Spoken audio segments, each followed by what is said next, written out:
Wilson-Raybould testified before the Justice Committee yesterday and spoke to reporters following her testimony. Liberal MP Randy Boissonnault reacted to Wilson-Raybould's testimony. My testimony before the Justice Committee speaks for itself. I know that everyone here will be able to have access to it. The order in council and the waiver that was provided is for me to be able to present to the Justice Committee and the Ethics Commissioner.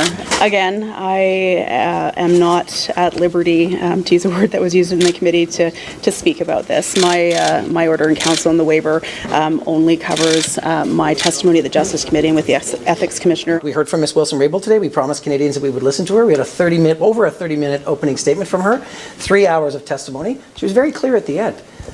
Neither the Prime Minister nor the clerk ever directed her. And what we heard very clearly from multiple witnesses is that this is an objective area of law. And even when I asked her the question today, I said, look, where is the issue of inappropriate pressure? And she said that that was her decision to make. And we know from the law that the Shawcross standard is a completely different standard.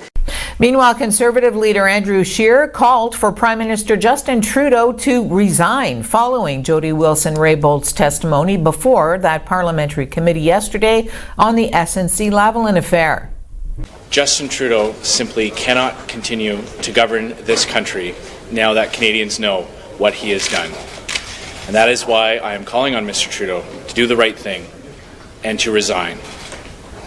Further, the RCMP must immediately open an investigation, if it has not already done so, into the numerous examples of obstruction of justice the former Attorney General detailed in her testimony. The testimony Canadians have just heard from the former Attorney General, Jody Wilson-Raybould, tells the story of a Prime Minister who has lost the moral authority to govern.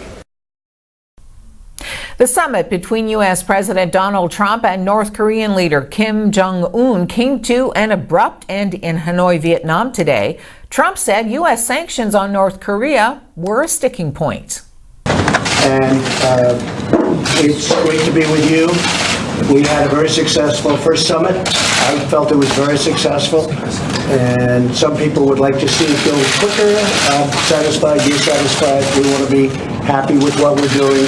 But I thought the first summit was a great success, and I think this one hopefully will be equal or greater than the first. And we made a lot of progress, and I think the biggest progress was our relationship is really a good one.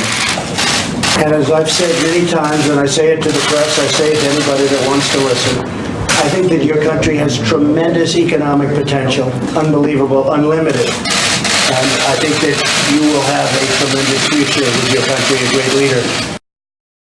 Following a day of dramatic testimony, Associated Press reporter Eric Tucker describes the highlights and the takeaways of Michael Cohen's testimony before the U.S. House Oversight Committee. We learned from Michael Cohen multiple facts and allegations relating to two different investigations centering around President Donald Trump and his conduct. One is an investigation into potential collusion between his campaign and Russia, and the other is about hush money payments made to two women who say they had sexual relationships with the president a decade before the campaign. That's a matter that's under investigation in the Southern District of New York. In the Russia investigation, Michael Cohen testified that he was present for a conversation in the summer of 2016 between then candidate Donald Trump and a confidant, Roger Stone. It was a phone call in which Roger Stone said WikiLeaks has these emails that would be harmful to Hillary Clinton, his Democratic opponent at the time,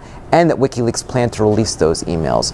Although Michael Cohen said that today to Congress under oath, it's important to note that Donald Trump has repeatedly said he had no knowledge of those emails prior to them being released.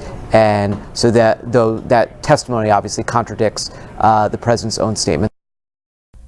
The Soo Greyhounds were at it once again last night with the battle for first place of the West Division on the table. The Saginaw Spirit rolled into town just 2 points back of the Hounds. For all intents and purposes, this was a 4-point game. The Hounds dropped this contest 5-3.